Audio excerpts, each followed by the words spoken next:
Glory to God. It's Sunday. Sunday. Sunday. Date po natin sa ating Panginoon because it's Be Inspired. I don't know how many episodes that we have, Sister Ems. Marami na, no? Siguro po, pwede nyo po ito makita sa ating pong Be Inspired by Brother Vic sa YouTube. We have our YouTube channel. Yun, pwede po natin. Siguro po magpo-post ako ng mga YouTube channel po natin, my dear brothers and sisters. Punta po tayo ngayon dito sa ating pong team topic, no? Embracing the light, walking in faithful anticipation. Sister Ems, di ba, napaka-ano yung sinasabi natin Jesus is the light of the world. Siya ang ilaw ng mundo. Sa totoo lang, para sa akin, totoo naman po yun Pero nung lumubuhay natin, di naman natin alam yun Ang alam lang natin, humingi sa Panginoon, di ba? Pag may pangangailangan tayo, lalo na pagka Christmas. Totoo lang po, pagka ito pong panahon na ito, na December, kami po ni Sister Emma, ang iniisip po namin yung matatanggap. Bonus, yan, di ba? Regalo. Ngayon, nung ma-renew tayo, Sister Ems, anong naintindihan natin? Hindi pala ako may birthday, hindi pala Sister Emma ang may birthday. Ang may birthday po pala ay si Jesus. Siya pala ang dapat nating alayan. Sa totoo lang po, Jesus is the light of the world. Nung matagpuan natin itong liwanag na ito, Sister Emma, di ba? Yung ating mga dilim sa buhay, unti-unti, nagliwanag. Ano sabi niya sa John 8 verse 12, Sister Ems? In John 8 verse 12 says, I am the light of the world. Whoever follows me will not walk in darkness, but will have the light of life. Si Jesus po nagsabi. Siya po nagsabi po niya sa statement po na yan, I am the light of the world. Siya daw po ang ilaw ng mundo. Whoever follows Him, kung sino daw po ang sumunod kay Jesus, will not walk in darkness. Hindi na po lalakad sa dilim. Kasi magliliwanag na But will have the light of life. Pag sinabi po nating ilaw ng buhay po, Sister Ems, siyempre, pag sinabi natin ilaw ng buhay, nakikita ito sa ugali natin. Amen. Nagre-reflect. Sa sinasabi natin. Sa inaasal natin. Di ba? Karakter. Kaya nga po, ito pong second week of Advent, we are reminded to follow Jesus, the light of the world. Pag sinabi natin susunod tayo sa ilaw ng ating Panginoong Jesus, ano yun? Siyempre, yung pang-araw-araw natin ginagawa, yung pang-araw-araw natin sinasabi, iniisip. Kaya nga, pagka sinindihan po yung second candle, no? Anticipation grows. We open our hearts to His guidance. Amen. And allowing His light to dispel the shadow of fear, takot. Noon kasi matatakotin tayo Marami tayong takot sa sarili natin. Bakit? Kasi marami tayong nagawang kasalanan. Alam niyo po, sa totoo lang, pag po tayo marami nagawang kasalanan, takot ka Takot ka Lalo na po, pag ang ginawa mong kasalanan, palihim na kasalanan. Di ba? Yun ang ano. For example, tayo po mga husband, pag meron tayong ginawang mali against sa ating wife, takot tayo. Baka tayo mahuli. Di ba? Yun po yung sinasabi pong fear. Yung takot po sa kasalanan. Tapos po yung isa doubt, pagdududa. Ano yung pagdududa? Nagdududa tayo na hindi tayo patatawarin ng Diyos. Di ba? Nagdududa tayo na baka mali. Kasi minsan po, ang iniisip lang po natin, kaya tayo lumalapit sa ilaw ni Jesus. It is because gusto lang po natin makatanggap ng regalo galing kay Jesus. Ng biyaya galing kay Jesus. Ng mga bagay na kailangan natin sa ating Panginoon. Pag wala na po, minsan nakakalimutan na natin yung ilaw Sa totoo lang Kaya nga, napakaganda nung illustration, Sister Ems, dun sa lightings of the candles po natin. After the LSS, recommitment. Di ba? Sisindihan natin yung ilaw. Sabi natin, masdan natin yung ilaw na yan, yung kandila. At yung kandila po na yan, pag walang sindi, walang silbi. Walang gagawin mangyayari, ang kandila nandiyan lang po sa tabi-tabi. Tatago mo lang. O minsan, baka mamaya nainitan pa natunaw. Di ba? Pero pag sinindihan mo po yan, nagbibigay po ng liwanag. Amen. Di ba? Ang bawat dilim na puntahan ng ilaw ng kandila mo, ay nawawala ang magliliwanag, nawawala ang dilim. Ibig sabihin, magagapi yung darkness. Pero mauubos po yung kandila Di ba? Maubos yung kandila. Pero bago siya naubos, nagkaroon siya ng silbi. Amen. Nagkaroon siya ng liwanag. Amen. Yun ang ibig sabihin sa atin ng ating Panginoon. That's why, kailangan lumapit tayo sa liwanag ni Jesus para tayo mismo magliwanag. Amen. Mawawala na yung pagdududa po natin. Amen. Second is walking in faithful anticipation.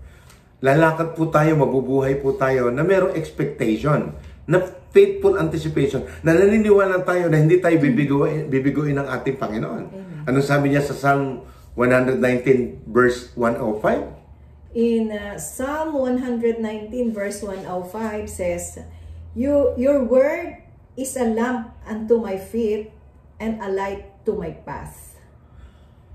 Ang salita ng Diyos, ang Word of God po, ay ito po yung lamp.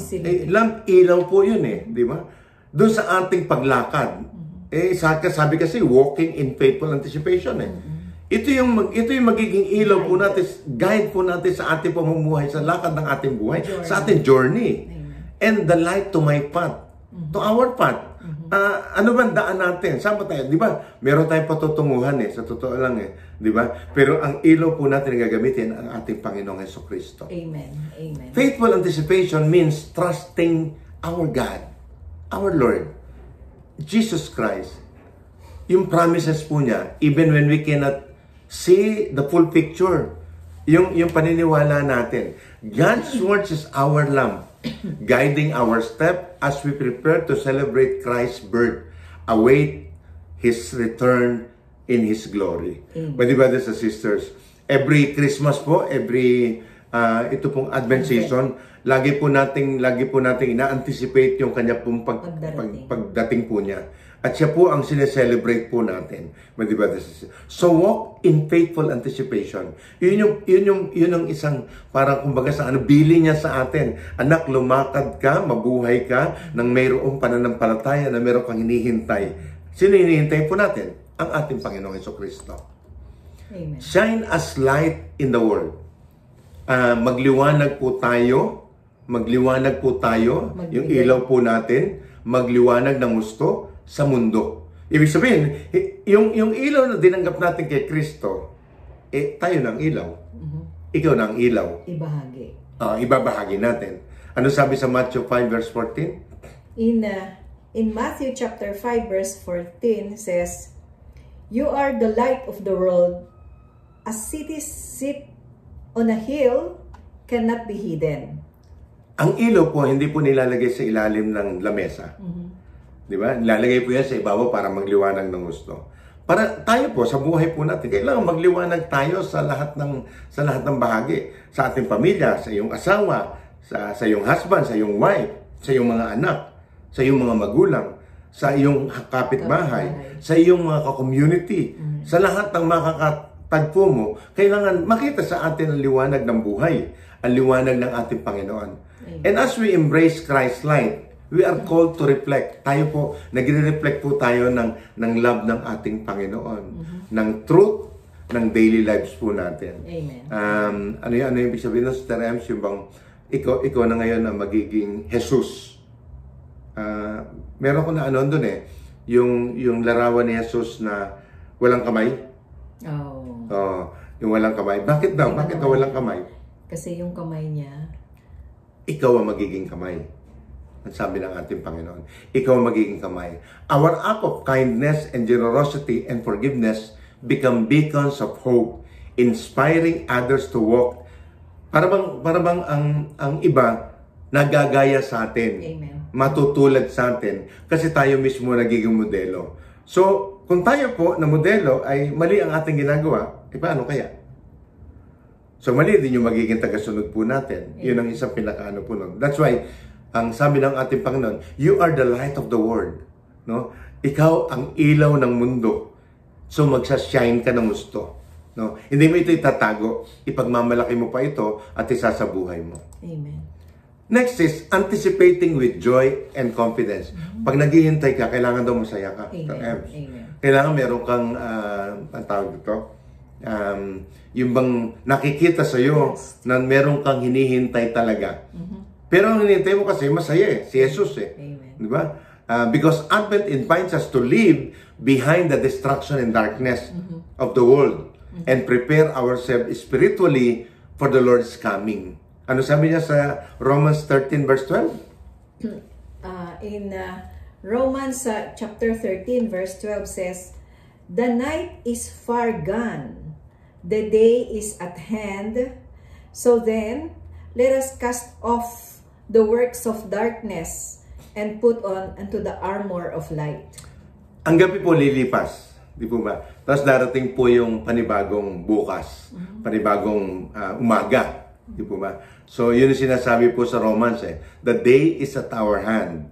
So then, let us cast off the work of darkness. Alisin na po natin yung madumi nating buhay, yung madilim nating buhay. Work of darkness. Oh, and put on the armor of light. Ano yung armor of light? Ito yung fruits of the Holy Spirit. The love, the joy, the peace, the kindness, the gentleness. Yun po yung magiging pinaka-armor ng buhay po natin. Because Advent invite us to live behind the destruction and the darkness of the world. Di ba? And nag-anticipate tayo dun sa yung buhay natin, pinakikita natin na masaya tayo, naghahantay sa pagdating ng ating Panginoon.